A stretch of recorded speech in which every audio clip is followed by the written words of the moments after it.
Bonjour à tous, délégué général du Festival de Cannes depuis 2000, il reste fidèle à Lyon, toujours comme directeur de l'Institut Lumière depuis 1990.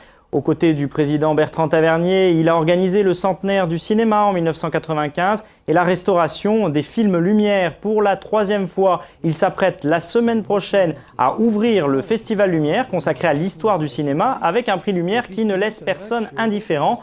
Thierry Frémaux est l'invité de ce nouveau numéro de Droit de Cité. Thierry Frémaux, bonjour. Bonjour. Pour vous interroger, à mes côtés, Olivier Vassé de la rédaction de Tribune de Lyon qui vous pose la première question de cette émission. Bonjour Olivier. Bonjour à tous. Monsieur Frémaux, dans 3 jours démarre donc le Festival Lumière. En quoi consistent les derniers préparatifs ? D'abord, il démarre dans 3 jours pour ce qui est des projections, mais en fait, il a déjà démarré puisque le village cinéma du festival est ouvert depuis mardi dernier au Château Lumière, à Montplaisir, ainsi que notre lieu au Musée des Moulages, qui est Cour-Gambetta. Les derniers préparatifs, c'est régler l'arrivée et le séjour des invités qui s'annoncent, parce qu'il y a toujours des gens qui viennent un peu en dernière minute. On essaie d'attacher à nous le plus possible l'idée que ce festival est un lieu où les gens, cinéastes, acteurs, comédiens, chefs opérateurs, professionnels peuvent venir. Et puis on règle aussi, on continue de vendre des billets. Et puis pour nous, ça a déjà commencé. Moi, j'ai l'impression d'être déjà dans le festival. Est-ce que vous pouvez nous donner quelques éléments de la ligne directrice qui vous a guidé pour cette 3e édition? Alors la première année, j'imagine que c'était tout feu tout flamme et qu'en plus il fallait marquer le coup. La 2e, on confirme. La 3e, on fait quoi en fait? La 3e, elle doit être différente un peu, parce qu'en effet, la première année, on était parti un peu dans l'inconnu, avec quelques hypothèses qui ont été validées. Il fallait les confirmer la 2e année. On a eu aussi, d'une certaine façon, un truc extraordinaire et en même temps problématique, qui était la venue de Clint Eastwood, qui a donné un niveau au festival en dessous duquel il ne fallait pas retomber. Milos Forman, l'année dernière, comme prix Lumière, ça avait été formidable. Et là, Gérard Depardieu, c'est aussi quelque chose de fort. Mais on continue de valider les hypothèses de programmation en montrant l'histoire du cinéma dans les copies restaurées et dans des conditions de projection dans toutes les salles de Lyon, du Grand Lyon, avec un public nombreux. C'est ça le festival Lumière. C'est comme ça que même déjà à travers le monde, les gens le voient. Quelque chose de très populaire, de très joyeux, de très... Un festival pour le public, rien à voir avec le Festival de Cannes qui est quand même d'abord réservé aux professionnels. Oui, alors je ne compare moi jamais, et puis on ne va surtout pas comparer le Festival Lumière au Festival de Cannes, mais en effet le Festival de Cannes, où il y a beaucoup plus de public qu'on ne dit et qu'on ne croit, est avant toute chose un festival lié aux professionnels, au marché du film, aux journalistes, etc. Nous, on est dans une grande ville européenne. L'idée, c'est aussi d'offrir ces films-là aux spectateurs, au public. Moi, je vais très peu voir d'art contemporain, mais quand il y a la Biennale d'art contemporain, je vais à la Biennale d'art contemporain. C'est un petit peu pareil, je crois, pour pas mal de spectateurs lyonnais qui vont peut-être moins au cinéma voir des films de patrimoine toute l'année, mais qui, quand c'est le festival, à ce moment-là, participent à la fête. Justement, cette thématique de l'histoire du cinéma, est-ce qu'on peut vraiment durer longtemps avec cette thématique ? On peut durer autant de temps qu'il y a eu d'années d'histoire du cinéma. C'est-à-dire qu'on ne peut pas lasser le public. Au bout d'un moment, les Lyonnais, au début, ont été contents de voir Clint Eastwood, Milos Forman, maintenant Depardieu. Est-ce que ça va durer éternellement sous cette thématique ou ça peut encore évoluer? Alors, 2 choses. En termes de programmation, je pense que c'est infini. Bien sûr, c'est infini. C'est infini et le cinéma se régénère en permanence. Il faut réaliser quand même des coups. Il faut réaliser des coups, mais il y a plein de coups à faire. On a même plutôt trop d'idées. Vous avez déjà des idées pour les années qui viennent, apparemment. Mais par contre, c'est vrai que ce festival, nous l'inventons au fur et à mesure qu'il existe. Nous, les organisateurs, le public, les artistes invités, vous, les médias, je serais bien en peine de vous dire ce que sera ce festival dans 10 ans. On essaye d'ailleurs d'en faire quelque chose de très très ouvert. Par exemple, cette année, il y a beaucoup de projections, il y a même plutôt plus de projections encore parce qu'il a fallu pousser un peu les murs. Il y a beaucoup plus au moment où on se parle de réservation que d'habitude, mais il y a aussi d'autres événements annexes, des colloques, des rencontres, des hommages, des interrogations sur l'irruption d'Internet dans la cinéphilie contemporaine. Ça, on n'y pensait pas il y a 3 ans. Vous le disiez, Thierry Frémaux, le champ est infini quand on parle d'histoire du cinéma. En même temps, chaque année, vous êtes obligé, vous, comme programmateur, de faire des choix. Sur quoi vous avez voulu insister cette année et qu'est-ce que vous avez choisi de mettre en avant, finalement, dans cette histoire du cinéma qui est vaste? Alors, le Festival Lumière, c'est aussi un festival quand même professionnel. Donc, il y a des gens qui restaurent des films, qui restaurent des copies. Et par exemple, l'une des grandes rétrospectives de ce festival, c'est l'hommage fait au film de Jacques Becker, Casque d'or, Touchez pas au Grisby, Falbala et Le Trou, etc., etc. Bon, eh bien, tous ces films-là seront présentés en copie neuve, copie restaurée, dans toutes les salles, c'est-à-dire dans les conditions absolument identiques qui étaient celles de la sortie de ces films dans les années 40 et 50.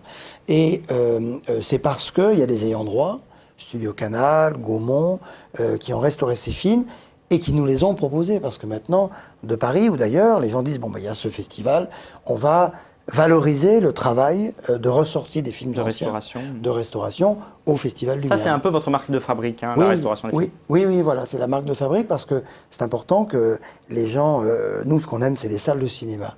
On ne sait pas comment les gens verront les films dans 25, dans 30 ans.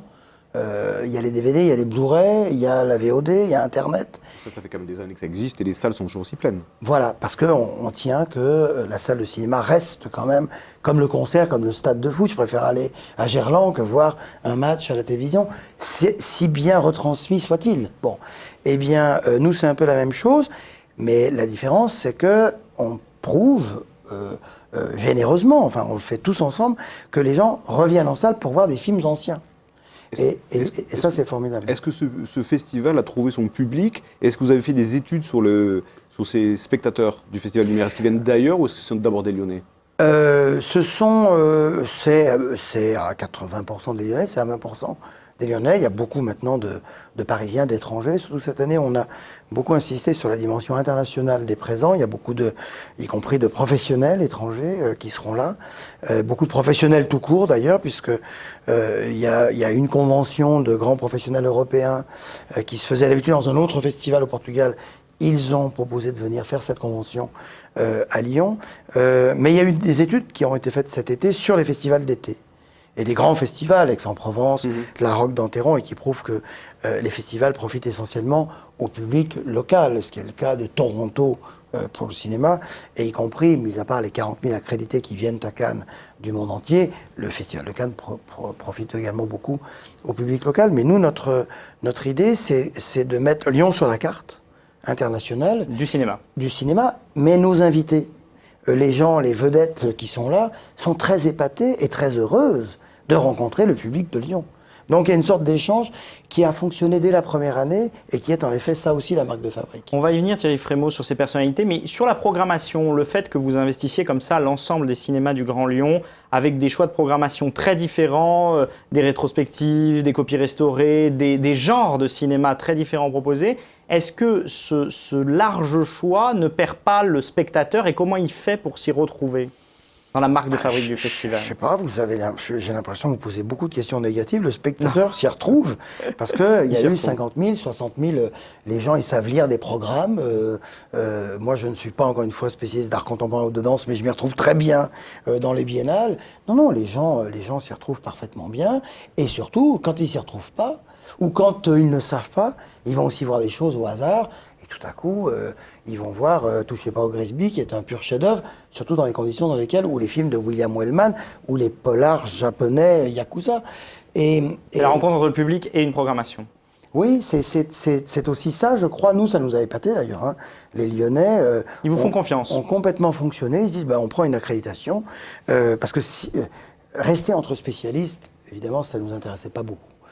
Le challenge, c'était vraiment d'aller à la rencontre du grand public. Olivier Vassé. On va rester dans les questions négatives. On entend dire que les Lyonnais, c'est Via Artistes qui ouvrira ce festival. Certaines personnes disent que Thierry Frémaux ramène les miettes de Cannes pour ouvrir ce festival Lumière. Vous êtes d'accord avec ça? Vous voulez vraiment que je réponde à ça? J'en sais rien, non, mais ce que veut dire Olivier Vassé, c'est un film qui a été présenté au Festival de Cannes, d'ailleurs où Jean Dujardin a obtenu un prix d'interprétation. Et l'année dernière, vous aviez présenté une version restaurée de Chantons sous la pluie. C'est très différent, c'est un film qui n'est pas encore sorti, là, alors que vous aviez sorti quelque chose du patrimoine. Est-ce que c'est parce qu'il parle du patrimoine, ce film, que vous l'avez mis Évidemment. Évidemment, c'est un film tout à fait formidable. On pourrait même imaginer qu'il y a 3 ans, on ait demandé à Michel Hazanavicius, le metteur en scène, de dire « T'as pas envie de faire un film muet ?» Lui qui fait, comme Tarantino, beaucoup de films autour du cinéma de genre. Et c'est un film qui prouve exactement ce que c'est que le Festival Lumière, c'est-à-dire qu'on peut faire des choses très contemporaines avec des choses du passé, des choses très populaires et très grand public avec ce qui est considéré, vous imaginez, un film silencieux, muet, il n'y a pas une parole, noir et blanc, dans un cadre 1:33, et pourtant ce film qui connaît une marche triomphale depuis sa première présentation à Cannes, donc les gens qui appellent ça des miettes, c'est de très très belles miettes, et ce film qui va sans doute avoir une carrière américaine et française, en tout cas on croise les doigts pour ça, très forte, c'est un grand privilège de l'avoir. À la limite, que je sois le délégué général du Festival de Cannes, importe peu, ça ne me donne aucun droit particulier. Et si je n'avais pas été délégué général du Festival de Cannes, mais que j'avais vu ce film à Cannes, je me serais roulé par terre pour pouvoir le présenter à Lyon. Et on s'est roulé par terre, et la Warner, et les salles de cinéma, parce que rappelons que ce festival s'organise aussi grâce à Pathé, au groupe Pathé, UGC, au Comédia, au CNP, à toutes les salles. Ce film sera montré à la Halle Tenay-Garnier, mais sort ensuite en salle le 12 octobre. Est-ce que ce retour et ce succès d'un film pas encore sorti, mais vous parliez de marche triomphale, on sent bien que c'est pas qu'il est pas encore sorti, c'est que c'est une avant-première. Voilà. Ce succès-là, y compris sans doute dans les salles demain, ça, comment dire, vous donne raison en quelque sorte d'avoir fait un festival sur l'histoire du cinéma. Ça veut dire que ça intéresse les gens de revenir aux sources. Parce oui, que c'est une forme de retour aux sources. Vous savez, c'est toujours cette parole de Jean-Luc Godard qui disait « On ne dit pas une vieille peinture de Picasso ou un vieux roman de Marcel Proust, donc il ne faut pas dire un vieux film. » Et il n'y a pas de vieux cinéma, le cinéma est là, c'est un art assez jeune, aucun film ne sera plus vieux qu'une pièce de Shakespeare. Et nous, ici, à Lyon, dans la ville natale du cinéma, là où ça a commencé, nous considérons qu'il est quasiment de notre devoir, en tout cas c'est notre plaisir, de prendre cette histoire du cinéma et de l'envoyer dans le futur.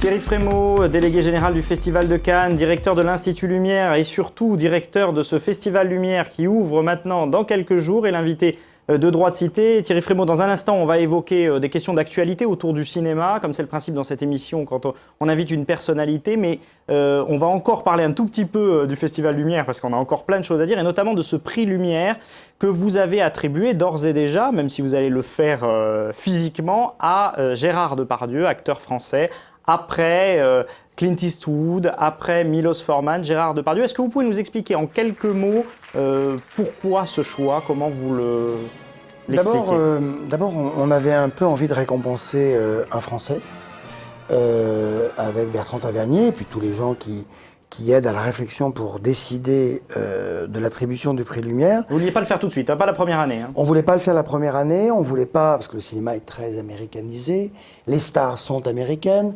On avait évidemment beaucoup insisté sur la notion de cinéaste, mais le prix, sa définition, c'est remis à une personnalité du cinéma. Gérard Depardieu en est une, c'est un monstre sacré, c'est un grand géant, c'est un grand génie. Qu'on aime ou qu'on n'aime pas, hein, comme tous les acteurs, vous trouverez toujours quelqu'un pour dire « j'aime pas Gérard Depardieu » et plutôt plus de gens pour dire « on adore Depardieu, quel bon choix ». Moi, les gens de mon bureau de tabac me disent « oh, quel merveilleux choix ».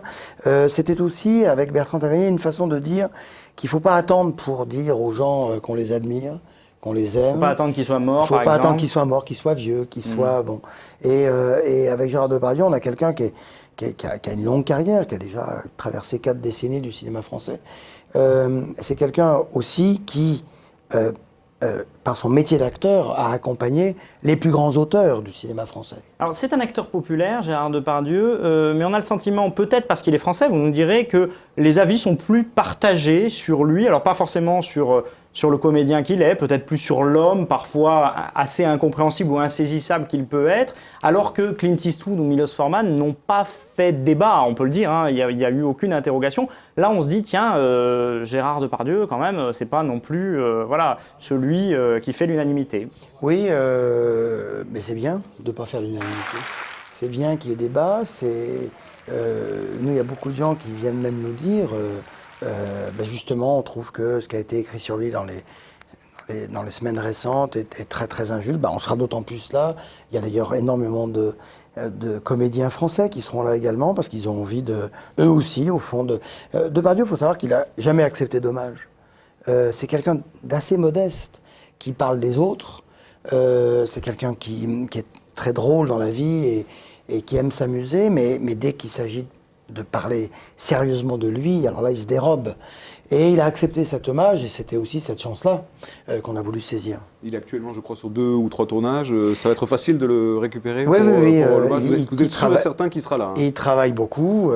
Je suis, au moment où nous nous parlons, beaucoup plus sûr et certain qu'il sera là que je ne l'étais, par exemple, de Clint Eastwood lorsqu'il est venu la première année, parce qu'il faut rappeler aussi que tous ces gens-là viennent à l'amitié. Viennent parce que nous nous entendons bien, parce qu'on s'est donné un accord, il n'y a pas de contrat, il n'y a pas d'argent évidemment. Donc vous ne pouvez jamais savoir à l'avance, mais il y a quand même une parole donnée, et sauf problème grave, évidemment, Gérard Depardieu sera là. Vous dites ils viennent par amitié, et c'est un peu la question qu'on vous pose chaque année, Thierry Frémaux, mais ils viennent vraiment parce que c'est le berceau du cinéma, parce que Lyon va être un nouveau lieu de cinéma, même s'il l'est depuis très longtemps via l'Institut Lumière, un lieu peut-être plus connu du cinéma, ou bien aussi parce que Bertrand Tavernier et vous, vous avez quand même un certain nombre d'amis dans le métier, c'est rien de le dire, et puis il y a le carnet d'adresses, on sait que le vôtre est bien rempli, et donc on se demande quelle est la part d'amitié et puis quelle est la part d'envie de venir à Lyon sur le lieu des Frères Lumière. Et je crois que Clint Eastwood, il y tenait vraiment, par exemple. C'est un tout. D'abord, bien avant que je sois à Cannes, les cinéastes ont pris l'habitude de venir à l'Institut Lumière, à mon invitation, et j'étais personne. Bon, mon carnet d'adresses s'est en effet enrichi. C'est d'ailleurs l'une des raisons pour lesquelles aussi j'avais été choisi pour devenir le délégué général du Festival de Cannes, mais les gens sont tellement sollicités que s'il n'y a pas un intérêt relationnel, humain, ils diraient non. Il y a beaucoup de refus Pour des questions d'agenda, oui, parce que les gens de cinéma travaillent, et comme je le disais à l'instant, on ne leur fait pas signer, il n'y a pas d'argent, on ne leur fait pas signer les contrats. Mais je peux vous dire qu'au-delà des relations d'amitié, etc., ce qui intéresse les gens et ce qui intéresse Gérard Depardieu, c'est de venir à Lyon. Ce qui intéressait Clint, c'était de revenir dans une ville où il avait passé à notre invitation une soirée. Il n'avait de cesse de vouloir revenir. Et puis, Milos Forman l'a dit sur scène, pour moi, ce n'est pas la vie avant et après Jésus-Christ, mais avant et après Lumière. Il était passionné à l'idée de venir à l'endroit où a été inventé ce à quoi il a dédié sa vie. Bon. Et c'est un trésor que nous avons dans cette ville. J'ai le privilège et la tâche, parfois difficile, ça a longtemps été difficile, de mettre ça en valeur. Et nous nous battrons avec Bertrand Tavernier jusqu'au bout de notre souffle pour valoriser l'idée que l'un des arts les plus importants de l'histoire de l'humanité est né ici, dans cette ville. Et le festival, c'est une vitrine pour ça. Et le festival, oui, c'est l'événement qui cristallise ça. Il fallait ça. On fait un travail à l'Institut Lumière depuis des années. Bon, très bien. Ça, c'est peut-être plus pour les cinéphiles, les amoureux du cinéma.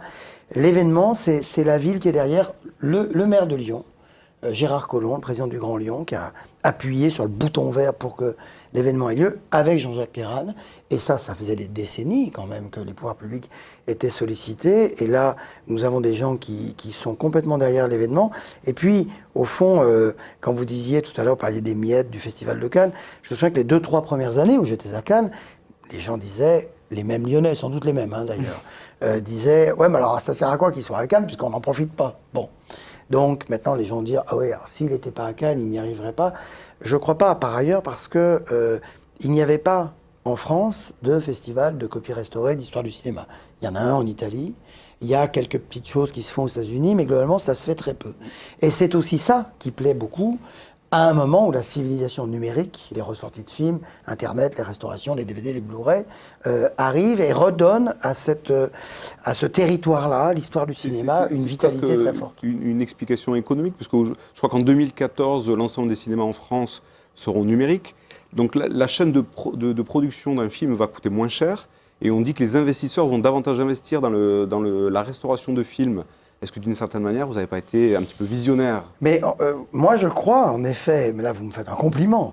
Ça arrive, oui. Tout arrive. Mais je crois, en effet, que sans être visionnaire, en tout cas, c'est sûr que c'est ce que nous voulions faire, c'est-à-dire un grand festival, c'est pas seulement montrer des films. Un grand événement de cinéma, et on espère devenir un événement Effectivement, est-ce que important. cet événement, en 2014, à partir de 2014, peut prendre une ampleur qu'on n'imagine pas aujourd'hui? Alors, vous dites 2014, franchement, la révolution numérique, elle est presque achevée, elle est déjà en route. La moitié des cinémas, je crois, ouais, 55%. Voilà, 55%, c'est ça, là, voilà. Mais en effet, nous rendons hommage, par exemple, au créateur du plus grand site internet de cinéma du monde, qui s'appelle Internet Movie Database, c'est un anglais qui est là. C'est le 67e site le plus visité au monde, c'est-à-dire c'est des dizaines de millions d'internautes chaque jour. C'est une réalité maintenant, ça. Et en effet, qui d'autre qu'un festival de la nature, de celui du Festival Lumière, peut faire cet hommage et mettre cette lumière sur ce type d'entreprise. Idem pour l'hommage que nous rendons à la Warner et à sa politique de restauration de films. Un festival, il faut aussi qu'il y ait un environnement économique, il faut qu'il y ait des professionnels, et sans être visionnaire, je prends le compliment avec beaucoup de réserve, vous me direz ça en 2014, mais en tout cas, oui, bien sûr, on pense qu'il ne s'agit pas d'un travail d'archives où des spécialistes entre eux voient des vieux films. C'est vraiment quelque chose que les gens vivent dans leur vie quotidienne. C'est un vrai marché qui va aussi ouais, grossir.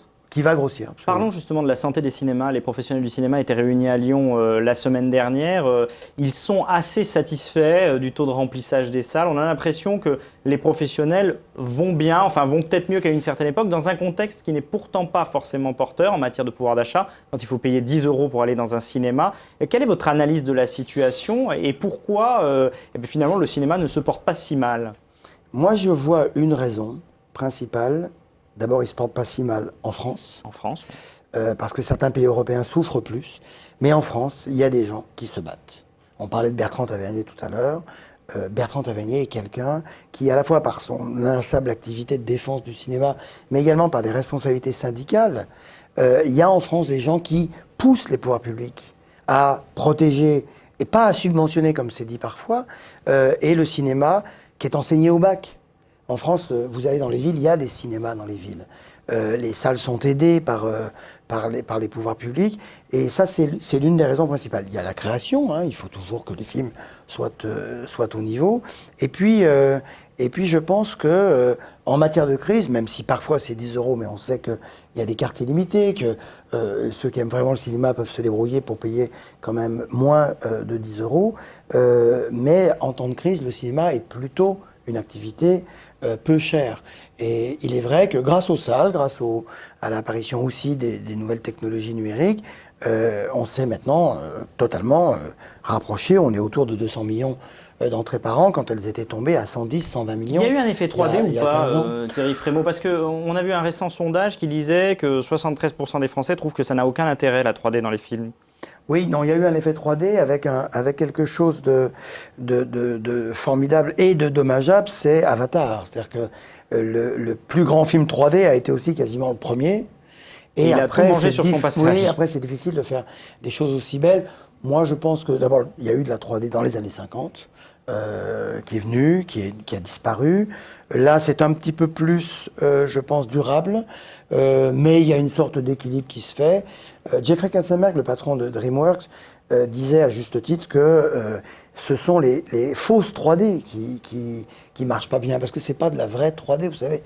Ils ont fait aussi beaucoup de films en 2D qu'ils ont ensuite transformés au montage en 3D. Ça se voit. rend pas Les pareil. spectateurs 5 € la place ne sont pas supplémentaire, dupes. C'est ça. Il faut payer plus davantage. cher. Puis il faut payer davantage. Et puis entre nous, en effet, il faut mettre ses lunettes. Donc on n'est pas encore à la 3D à lunettes. On a aussi beaucoup parlé de la 3D pour la télévision. On voit rien apparaître. Hein. On arrive au terme de cette émission, Thierry Frémaux. Juste une question d'actualité cinématographique française. Ces derniers jours, on a vu sortir sur les écrans 2 Guerres des boutons. Grave erreur, plutôt concurrence sympathique, vous regrettez? Moi, j'ai pas d'opinion. Disons que les droits du livre de Louis Pergaud étaient tombés dans le domaine public, donc il y a 2 productions qui se sont jetées là-dessus. On peut regretter, en effet, parce que le public ne comprend pas tout. Hein. D'autant que nous, au Festival Lumière, on va montrer, si j'ose dire, la vraie version, la première, l'original. Et au début, c'était prévu qu'on dise, avant de voir les nouvelles versions de La Guerre des boutons, revoyons la version de Yves Et Robert. en fait, elles sont sorties. Et du coup, c'est devenu, après avoir vu les nouvelles, revoyons, bon. On verra ce que l'histoire du cinéma dira. Nous, ce qu'il y a de sûr, c'est qu'à la Halle Tony Garnier, mercredi prochain, on montre, et d'ailleurs c'est marrant parce qu'il y a autant d'enfants que d'adultes qui ont déjà acheté des places. Vous avez une préférence? On montre cette version. J'ai pas Dans vu les les deux nouvelles autres versions. Donc j'aime toujours celle de Yves Robert que je viens de revoir. Merci beaucoup Thierry Frémaux d'avoir accepté de répondre à ces questions. On en avait plein d'autres, hein, des gentils et des moins gentils, mais on les posera une prochaine fois. Merci Olivier Vassé de vous avoir interrogé. Merci de nous avoir suivis. Vous retrouverez cette émission sur les sites internet de RCF, TLM et Tribune de Lyon. En vous souhaitant une très bonne semaine, je vous souhaite également un très bon festival Lumière dans tous les cinémas de l'agglomération lyonnaise.